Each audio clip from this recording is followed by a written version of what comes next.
Hello my dear student and my dear viewer, मैं Lakshya academy का director we Kumar एक बार फिर आपके समक्ष प्रस्तुत हूँ। आज मैं 50 इम्पॉर्टेंट क्वेश्चन लेकर आपके पास आया हूँ। ऐसा क्वेश्चन जिसका कि हमारे इंस्टीट्यूशन में टेस्ट हुआ था, तो हमारे इंस्टीट्यूशन के बाहर जो लोग हैं जो भी पढ़ाई नहीं कर पा रहे वो भी इस 50 क्वेश्चन का लाभ उठा सकें। तो इस उद्देश्य से आपको ये 50 क्वेश्चन अभी मैं आपके साथ डिस्कस कर रहा हूँ। जो भी लोग हमारे YouTube चैनल को देख रहे होंगे, अगर वो इसको देखेंगे और इम्पॉर्टेंट क्वेश्चन को एक कॉपी पे लिख लेंगे, हालांकि सभी इम्पॉर्टेंट हैं, ये 50 क्वेश्चन लगभग पहले भी परीक्षाओं में आता रहा है और आगे भी आता रहेगा।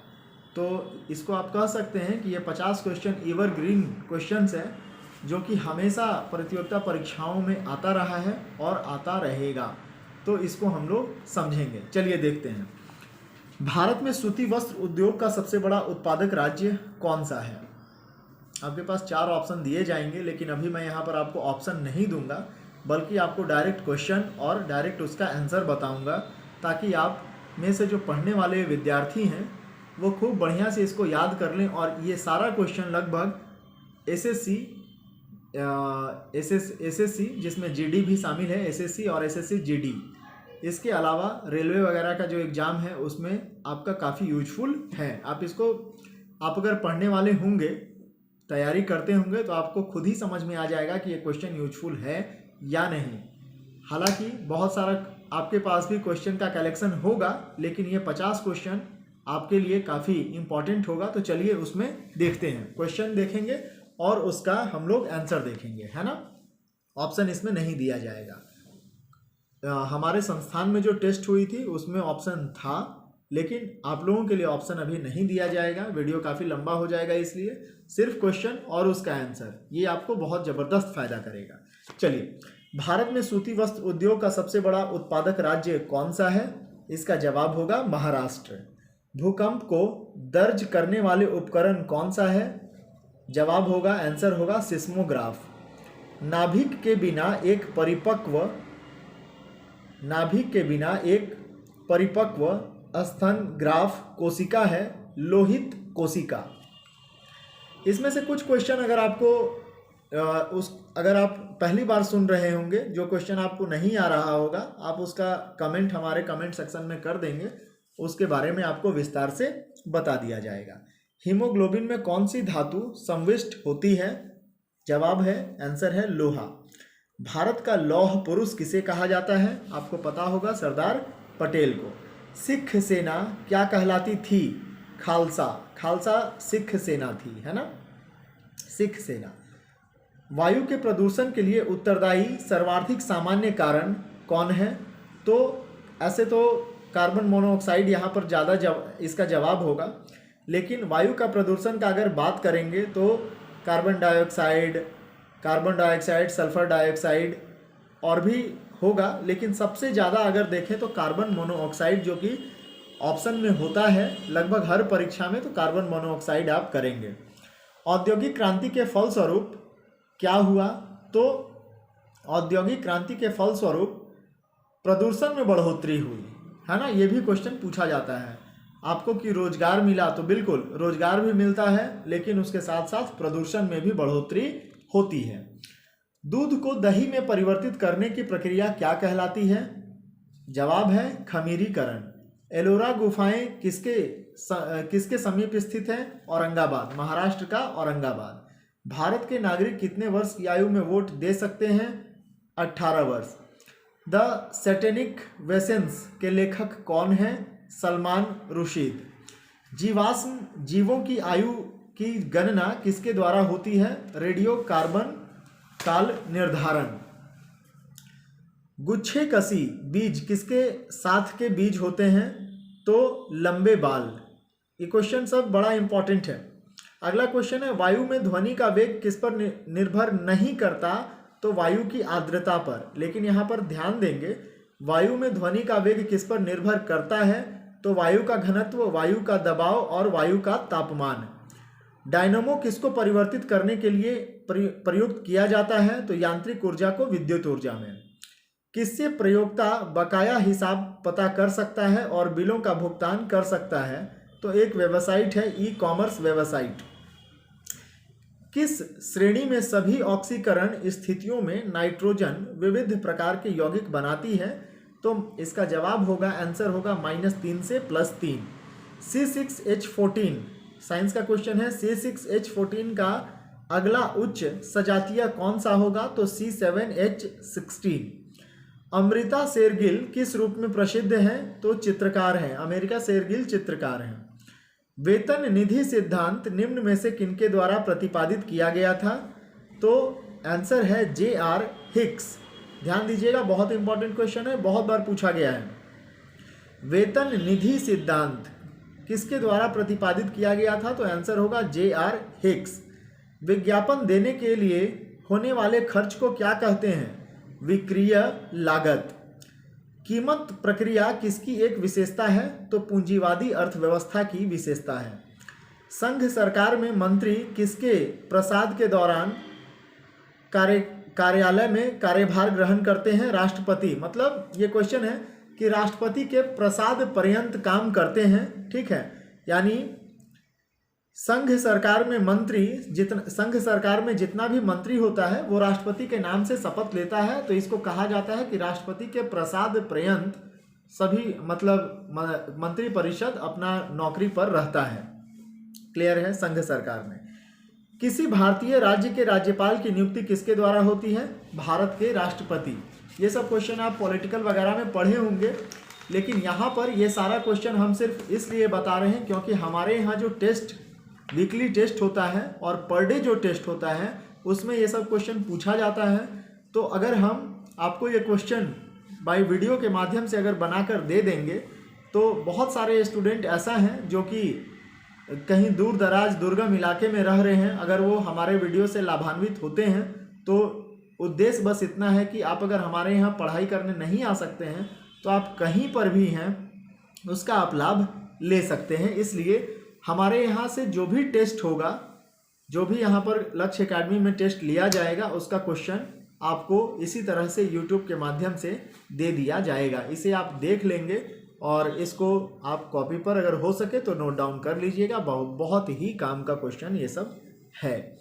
चलिए अगला क्वेश्चन, किस जिले में मोहनजोदड़ो स्थित है ना? मोहनजोदड़ो का नाम तो सुने ही होंगे। तो लरकाना में। प्रसिद्ध संगीतकार तानसेन किसके दरबार में थे? अकबर। राज्य अपहरण की नीति को किसने प्रारंभ किया था? लॉर्ड डलहौजी, है ना? डलहौजी का नाम आप लोग सुने होंगे। ये लॉर्ड डलहौजी कौन था?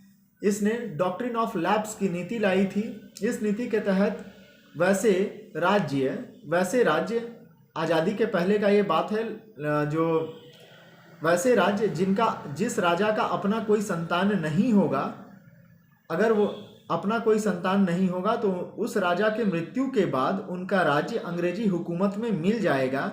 ये कानून लाया था लॉर्ड डलहौजी, जिसे डॉक्ट्रिन ऑफ लैप्स भी कहा जाता है।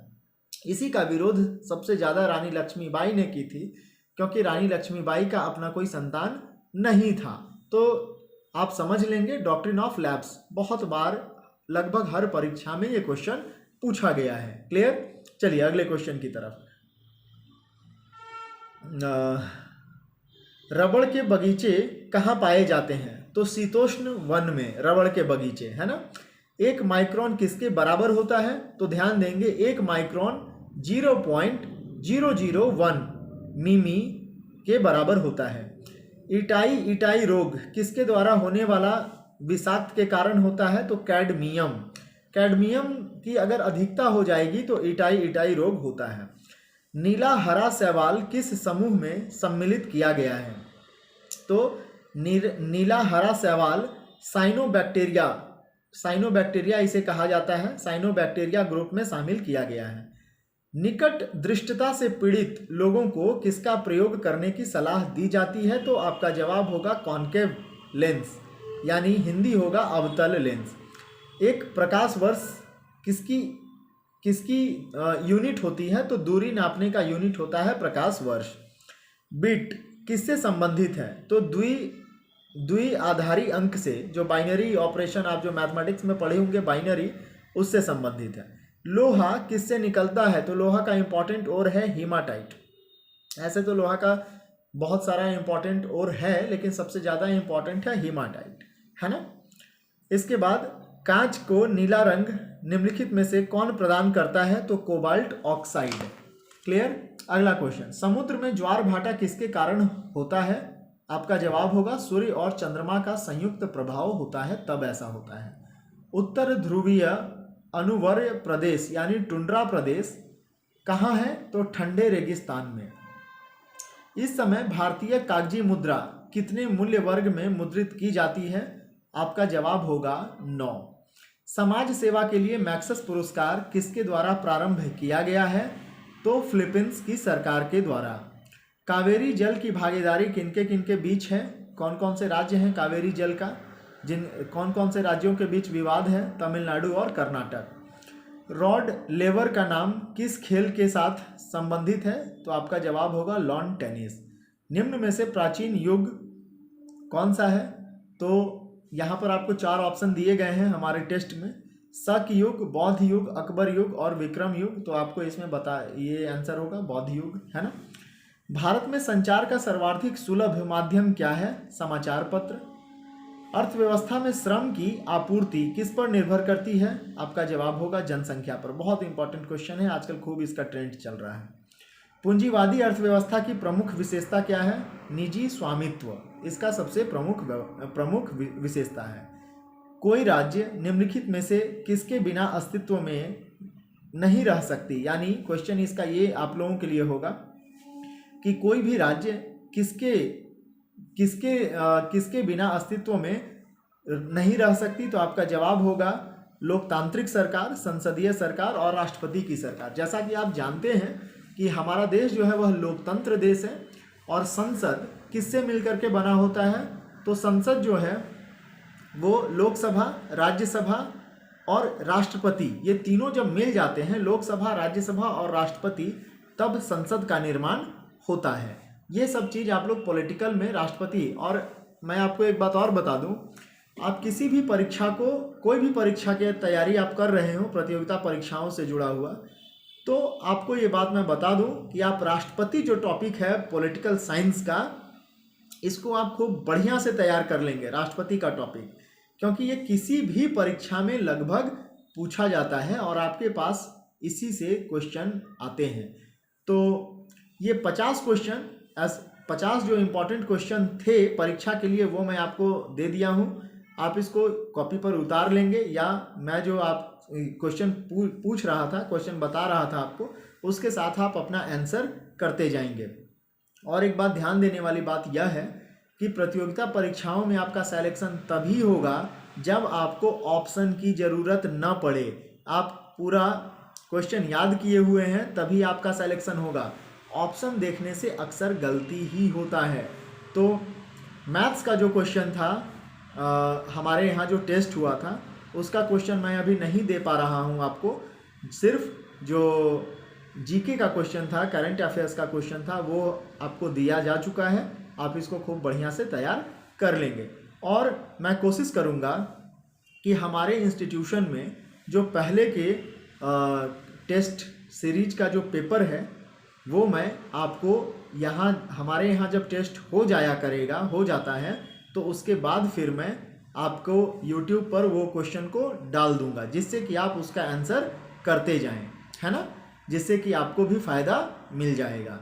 और लगातार अगर आप देखिएगा कि अगर आप लगातार हमारा टेस्ट सीरीज को आप करते जाएं, तो आप किसी भी परीक्षा में सफल हो जाएंगे। सिर्फ अगर आप याद कर लेंगे, पढ़ लेंगे तब। क्लियर है? तो फिर मैं नए टेस्ट सीरीज या नए टॉपिक के साथ आऊँगा। अगर हमारा चैनल आपको यूजफुल लगता हो, लाइक और सब्सक्राइब कर दीजिएगा, जिससे कि आप जैसे तमाम स्टूडेंट जो इंस्टीट्यूशन नहीं आ सकते हैं किसी भी वजह से, उन लोगों को फ़ायदा मिल सके। Thank you.